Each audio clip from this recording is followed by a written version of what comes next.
Greetings and welcome to our daily walk through the scriptures. Today, your readings should have seen you finishing out Judges chapter 2 and reading Judges chapter 3, Luke 22 verses 14 through 34, Psalm 92, and then the first 5 verses of Psalm 93, and then Proverbs chapter 14 verses 1 and 2. So yesterday gave an introduction to Judges, kind of talked about it a little bit. And, there's an important cycle that we need to pay attention to here when it comes to this. And we touched on it briefly. And that is this cycle of sin, apostasy, which is basically sin so bad God no longer ignores it, to a time of judgment, to a time of deliverance, a time of relative peace, and then back to the sin. So this is a cycle that's going to happen, and I talked about this happening 6 times in the book of Judges. Now, just so you know, I'm also doing a sermon series on Judges right now, so if you want to get a little bit more in depth into the conversations and get some more insights, you could check out Cornerstone Fellowship's YouTube page, and you can see our introductory sermon to Judges. And actually, I'm gonna touch on that a little bit because it's an important thing for us to look at, because Judges, the first part of Judges and the end of Joshua, really show a people, God's chosen people, who were half-hearted in their following of God. We called it half-hearted discipleship in my sermon this past Sunday. And it showed the cycle of why the people of Israel continued to fail over and over again. And it's because they didn't fully believe God. They didn't fully follow God. Even though at the end of Joshua they said, we are witnesses, we are going to follow God, they didn't really. And as a matter of fact, Judges chapter 2, the beginning of it says, in a generation after Joshua died, there came a generation that no longer believed in God.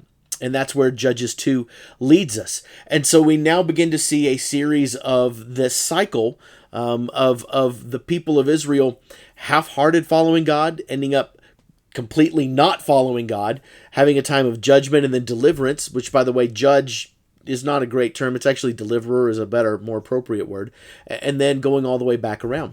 But here's the thing that's so important about Judges is that it shows God's incredible patience towards us. I mean, God is incredibly patient towards the people of Israel. I mean, he allows this to happen really over the course of almost 500 years that this cycle continues.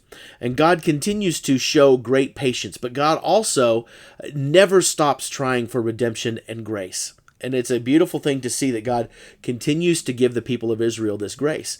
And then the last thing is that I pointed out was that that God uses anyone.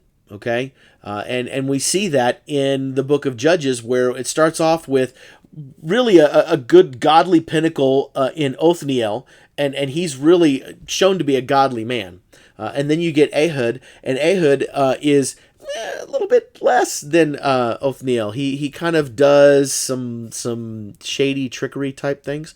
Even though he is a hero, there you start to see some flaws in it and some stuff. And then Shamgar, he gets like 1 verse, so we don't really know a whole lot about him. But that's kind of how Judges chapter 3 ends. Now I say all of this because I want to also bring into our conversation today Luke chapter 22, when we see an account of Jesus talking to Peter. And those 3 things that I mentioned, God's incredible patience, God's redemption and grace, and God's willingness to use anybody, still comes into play here.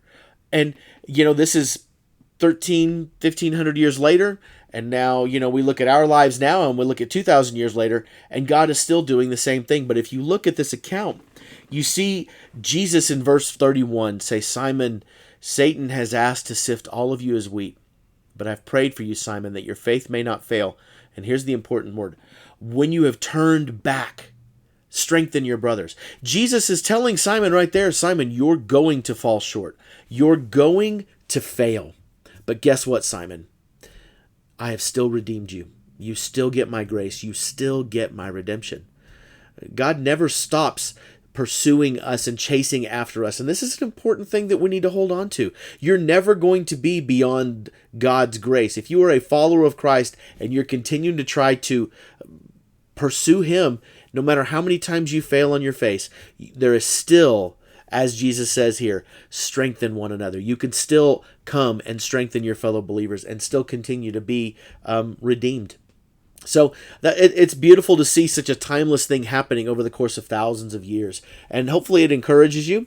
And as we continue to look through Judges and you see some of these darker stories, keep those three things in mind. Number one, that God is patient, continuing to be patient with us. Number two, that God never stops showing his grace. And number three, that God will use anyone. Okay, that's it for today. We'll talk next time.